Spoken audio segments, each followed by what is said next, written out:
Hello friends नमस्कार जय जगन्नाथ मु श्रीधर आपण को आउ एक नुआ वीडियो रे स्वागत जनाउछि। तेबे बजेट 2024-25 को नहीं आसी बहुत बड़ खुशी खबर जहाँकि चाषी भाई मानक पई बहुत बड़ खुशीर खबर आसी 3 लाख टंका पर्यंत ऋण से मिल पार जहाँकि कम सुध हार रे से ऋणटी को नहीं पारे। तेबे आसंतु वीडियो माध्यम आम संपूर्ण खबर देखा आ जाना केमी आम यहाँ आवेदन करवा आ केमी चाषी मानक ही सुविधाटी मिल पारुछि। बजेट 2024 जहाँकि कृषि क्षेत्र लगी 1.52 लाख कोटी टंका आवंटित करा जायछि। तेबे भारतीय सरकार बजेट 2024 रे कृषि क्षेत्र लगी 1.52 लाख कोटी टंका आवंटित करिथिबा सूचना मिलुछि।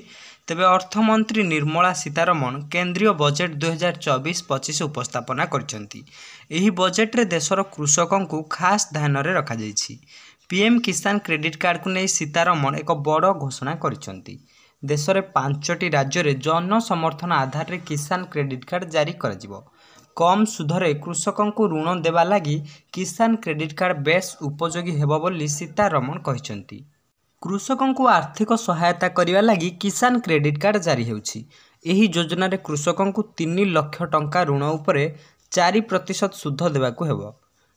अधिक सुध भारु बर्तिबा लगी कृषक माने एही कार्ड रो व्यवहार करुछंती। किसान क्रेडिट कार्ड हिताधिकारी बयस 18 रु 75 वर्ष धार्य कर योजना रे कृषकों मृत्यु हेले 50,000 टंका सहायता राशि एवं कौनसी कारणरू आहत हेले 25,000 टंका पर्यंत सहायता राशि सरकार प्रदान करछंती। क्रेडिट कार्ड रो वैधता 3 वर्ष जाए थिबा बेले अमल पर चाषी निजर ऋण परिशोध करि परिबे।